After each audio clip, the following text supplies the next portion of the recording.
저희를 사하소서라는 제목으로 함께 은혜를 나누고자 합니다. 고난주간 둘째 날, 별명이 충돌의 날이라고 합니다. 예수님의 권위에 대한 도전이 있던 날이고요. 그리고 예루살렘 성전 멸망에 대한 예언이 선포가 된 날이 바로 이 고난주간 두 번째 날입니다. 뿐만 아니라 아주 큰 일이 벌어졌습니다. 유대인들이 공모해가지고 가룟 유다의 반역이 이제 출발되는 그런 날이기도 합니다. 이제 모든 일들이 이제 우리 주님의 그 사역의 최정점, 즉 십자가로 나아가는 것입니다. 주님께서 누구든지 나를 따라오려거든 자기를 부인하고 자기 십자가를 지고 나를 따를 것이니라 말씀하셨습니다. 이렇게 말씀하셨기에 우리는 모두 자기 십자가를 지고 주님을 따르는 자가 된 것입니다. 그런데 우리는 자기 십자가가 무엇인지 잘 모릅니다. 자기 십자가가 무엇인지 모르면서 어떻게 자기 십자가를 지고 주님을 따를 수 있겠습니까? 그래서 고난주간에 예수님께서 십자가에 달리셨을 때 하신 그 말씀을 중심으로 은혜를 받고 싶었습니다. 우리가 져야 할 십자가가 무엇인지 이것을 알려면 예수님이 지신 십자가가 무엇인지 알아야 하겠기 때문입니다.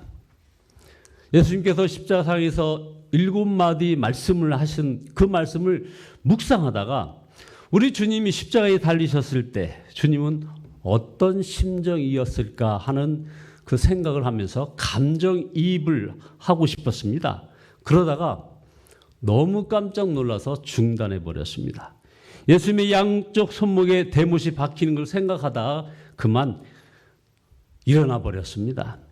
그것은 상상하기도 끔찍한 일이었습니다. 그래서 한동안 막 가슴이 뛰었습니다. 로마의 키케로는 십자가를 가장 잔인하고 무서운 죽음이라고 말할 정도. 그래서 법으로도 이 십자가 처형을 극도로 제한하였고 특별히 로마 시민에게는 어떠한 죄를 지었건 십자가 처형은 하지 말라 이렇게 금지했을 정도입니다. 그 십자가에 달린 채 주님은 무슨 말씀을 하셨단 말입니까? 사람이 극한 고통에 처해지면은 그냥 아프다 외에는 아무 생각을 못한다고 합니다.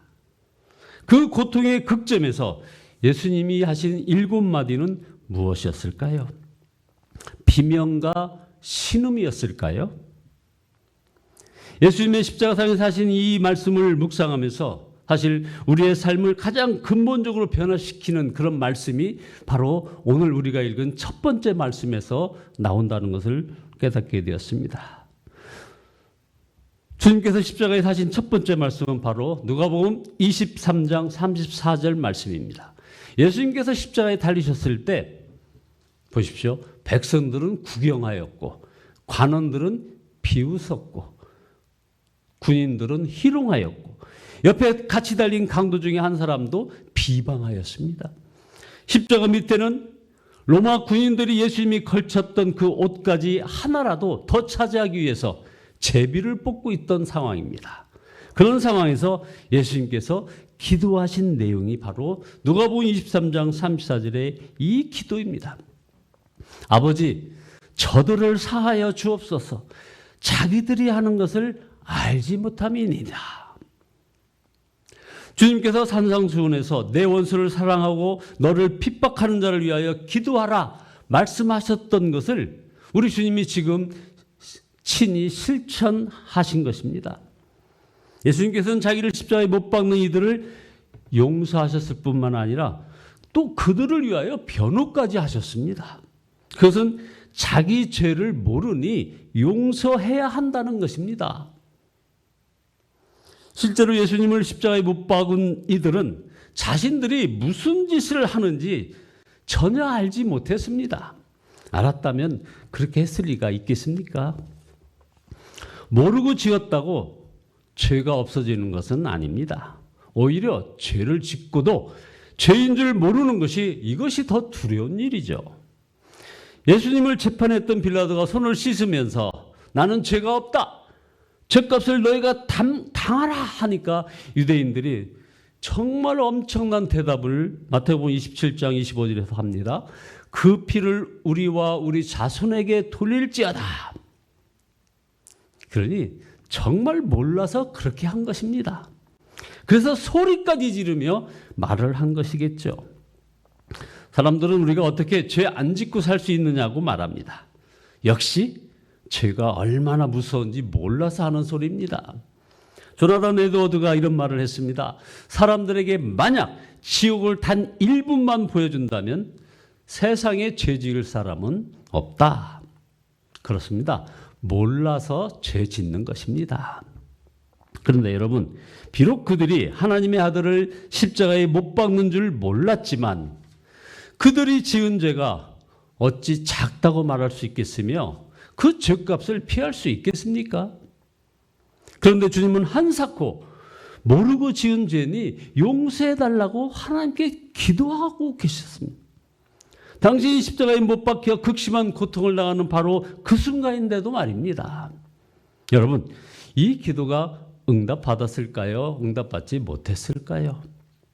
놀랍게 응답되었습니다. 50일이 지난 후 시몬 베드로가 많은 사람들에게 예수 그리스도 너희가 죽인 그분이 다시 죽음에서 부활하셔서 우리의 메시아가 되었다라고 전파하고 증거할 때 사람들이 이구동성으로 우리가 어찌할꼬 하고 나왔습니다. 그때 베드로가 너희가 회개하고 죄사함을 받으라고 예수 그리스도를 전할 때 하루에 3,000명이나 주님 앞에 돌아온 역사가 있었습니다. 바로 우리 주님께서 기도하셨기에 이런 역사가 일어난 것 아니겠습니까?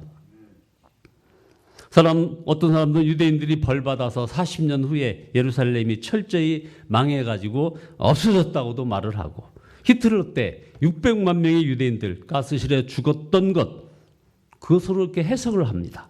그러나 아마 여러분과 저는 그렇게 믿지 않을 것입니다. 예수님께서는 그들이 몰라서 그런 것이니 용서해달라고 기도하셨기 때문입니다. 유대인 600만 명이 학살당한 것은 결코 하나님께서 예수님을 십자가에 못 박은 유대인에게 벌 주신 것이 아닙니다. 이것은 사탄이 한 일일 뿐입니다. 만약 예수님을 십자가에 못 박은 자를 하나님께서 벌하신다면 예수님의 십자가는 그야말로 불완전한 십자가가 아니겠습니까? 또한 예수님을 십자가에 못 박은 자가 어디 유대인만 아닙니다. 우리 모두가 예수님을 십자가에 못 박았습니다. 예수님께서 우리 죄 때문에 죽으셨기 때문입니다. 자신을 십자가에 못 박은 자를 위하여 아버지여 저희를 사하여 주옵소서 하신 예수님은 자신을 3번씩이나 부인한 베드로를 위해도 이 용서의 기도를 하셨습니다. 스데반을 돌로 쳐 죽인 사울을 위해서도 이 용서의 기도를 하셨던 것입니다. 자, 그러면 이제 적용을 한번 해봅니다. 예수님께서 십자가에서 저와 여러분을 위하여도 아버지여 저희를 사하여 주옵소서 하고 기도 드리셨기에 지금 저와 여러분들이 죄사함을 받았고 구원을 받은 것입니다. 우리는 이 은혜를 날마다 받고 사는 것입니다. 어떤 목사님이 용서에 관한 설교를 하던 중에 여러분에게 한번 소개했습니다. 초등학교 교사가 쓴 감동적인 시 한 편을 이렇게 소개하는 장면을 인용합니다. 수업이 끝났다. 아이는 떨리는 입술로 내 책상 앞에 왔다. 선생님, 새 종이가 있나요? 이번 건 망쳤어요. 나는 온통 얼룩진 종이를 받고 깨끗한 새 종이를 주었다. 그리고 그 아이의 지친 마음을 향해 속삭였다. 얘야, 이번엔 더 잘해보렴. 하루가 끝났다. 나는 떨리는 마음으로 보좌 앞에 갔다. 주님, 새 날이 있나요? 오늘은 망쳤어요. 주님은 온통 얼룩진 내 날을 받고 깨끗한 새 날을 주셨다. 그리고 나의 지친 마음을 향해서 속삭이셨다. 얘야, 이번엔 더 잘해보렴. 여러분, 지난 날 그리고 지난 주간, 아니 바로 어제 여러분 망쳐버리지 않으셨습니까? 그런 우리에게 날마다 새 삶의 소망이 주어지는 것은 바로 우리 예수님께서 십자가에서 아버지여 저희를 사하여 주옵소서라고 하신 그 기도 때문임을 아셔야 합니다. 둘째, 그러면 우리가 져야 할 십자가가 무엇입니까? 역시 이 용서의 십자가입니다. 예수님의 제자 스데반이 순교할 때 예수님과 똑같은 기도를 하였습니다. 하나님이여 저들의 죄를 사하여 주시옵소서. 바로 이것이 스데반이 진 십자가입니다. 그리고 사도 바울이 세워졌습니다. 그 사도 바울은 자신을 말할 수 없이 핍박하는 동족 유대인을 위해서라면 자기가 대신 저주를 받아 지옥에 갈 수 있다고 이렇게 말을 했습니다. 로마서 9장 13절에 나의 형제 곧 고륙의 친척을 위하여 내 자신이 저주를 받아 예수 그리스도에게서 끊어질지라도 원하는 바로다. 바로 이것이 사도 바울이 진 십자가입니다. 여러분, 십자가의 용서를 받았다면 아버지여 이제 나를 미워하는 누구누구의 죄를 사하여 주옵소서. 나에게 손해를 끼친 아무개의 죄를 사하여 주옵소서. 이렇게 기도하며 살아야 하는 것입니다. 세 번째, 용서하지 못하는 마음은 정말 무섭습니다. 그렇게 아름답던 이 지금 얼마나 봄꽃 아름답습니까? 이 꽃이나 바다나 산을 보아도 이게 아름답지 않습니다. 미운 사람이 하는 바른 말은 일부러 막 부정하고 싶어집니다. 감정도 판단력도 다 무너지는 것입니다. 그래서 용서 못하면 말이에요. 정말 피곤해도 잠도 안 와요. 세상에서 못할 일은 정말 용서 못하는 것입니다. 어떤 분이 이런 기도를 합니다. 하나님, 내게 돈과 건강이 필요해요. 우리 하나님은 말씀하십니다. 아니야. 내게 용서가 필요하다. 용서는 내게 치료하는 능력이 되어줄 것이다. 이렇게 대답하십니다. 하나님, 내게 친구가 필요해요. 아니다. 진정 내게 필요한 것은 현재 있는 친구를 용서하는 것이다. 그 친구로부터 용서받는 것이다. 우리가 용서하는 것을 보고 우리가 정말 용서받은 사람임을 알게 되는 것입니다. 사람들은 좋은 사람 참 좋아합니다. 아름다운 사람, 착한 사람 좋아하고 또 만나고 싶어 합니다. 그러나 죄 지은 사람은 싫어하고 정죄하고 멀리하는 거죠. 그런데 여러분 보십시오. 우리 주님이 여러분을 만나주신 첫 번째 장소가 어디인지 여러분들 기억하십니까? 바로 죄입니다. 죄. 예수님의 이름이 자기 백성을 저희 죄에서 구원할 자입니다. 바로 예수님은 우리가 죄인일 때 저와 여러분을 처음 만나 주셨습니다. 그래서 이렇게 주님과 동행하게 된 것입니다. 이 사실을 알면 다른 사람의 죄를 보는 그 눈이 바뀌게 됩니다. 다른 사람의 죄가 그를 만나는 자리임을 알게 됩니다. 이제 더 이상 외면하고 정죄하고 판단하지 않고 아버지 저들을 사하여 주옵소서. 자기들이 하는 것을 알지 못함이니이다 기도하게 되는 것이죠. 이제 더 이상 안 된다, 못한다, 내 경우는 특별하다 하면 그러면 안 됩니다. 용서하지 않고 신앙생활을 한다든가 용서하지 않고 무슨 봉사를 한다든가 용서하지 않은 채 전도한다든지, 그래서 용서 없는 모든 것은 우리 주님과는 아무런 상관이 없는 것입니다. 저절로 된다면 이게 십자가라고 할 이유가 없을 것입니다. 이제는 자기 십자가를 지는 마음으로 용서하고 기도해야 합니다.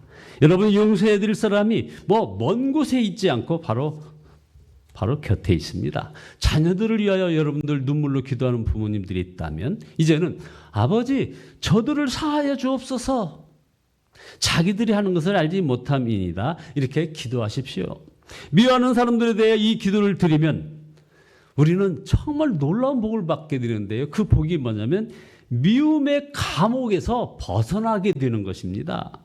저주같이 이 묶인 마음이 풀리게 되는 것입니다. 만나기 싫었던 사람이 만나지게 됩니다. 듣기 싫었던 목소리가 또 들려지게 되는 것입니다. 여러분의 질병도 다 나음을 받게 되는 것입니다. 이 기도는 가장 능력 있는 기도요, 위대한 기도입니다. 이 기도보다 확실하게 하나님의 뜻을 성취하는 기도가 없습니다. 이 기도보다 우리 삶에 평화와 능력과 위로를 주는 다른 길은 없습니다. 이제는 아버지, 저들을 사하여 주옵소서, 자기들이 하는 것을 알지 못함이니다 라는 기도를 드릴 수 있는 저와 여러분 모두 되시기를 예수 그리스도의 이름으로 축원드립니다. 기도하시겠습니다. 전능하신 주님께 찬양과 경배를 올려드립니다. 아버지 하나님, 회개합니다.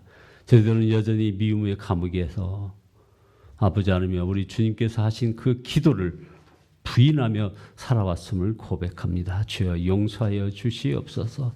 아버지 하나님, 그래 언제 십자가 사랑을 노래하고 감사하며 당당하게 나가는 저희들 되기를 소원합니다. 그래야 아버지 하나님이여, 우리 주님께서 하신 그 기도처럼 자기들이 하는 것을 알지 못합니다라는 이 기도를 드릴 수 있는 저희들 되어지게 복의 복을 더하여 주시옵소서. 예수 그리스도의 이름으로 기도드리옵나이다. 아멘. 305장입니다. 305장입니다.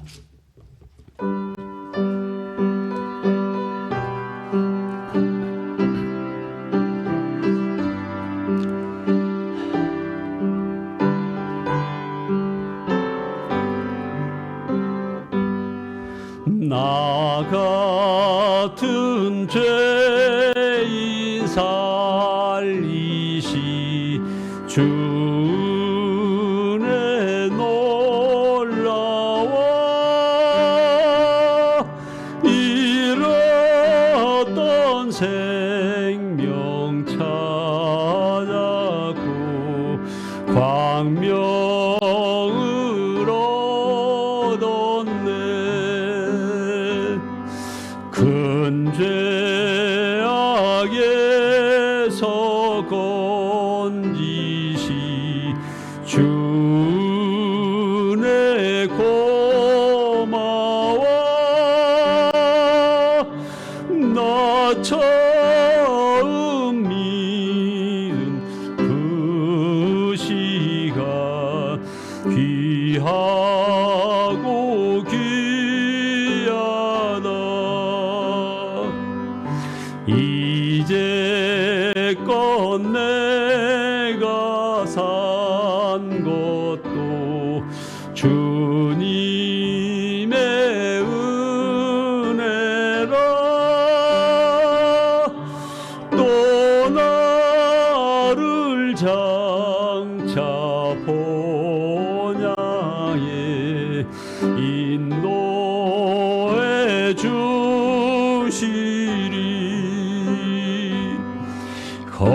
거기서 우리 영원히 주님의 은혜로 해처럼 밝게 살면서 주 찬양하리라.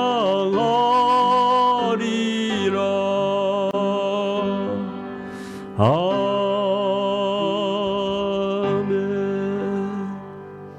주여, 3차 시내 기도하시다가 돌아가시겠습니다. 주여, 주여, 주여.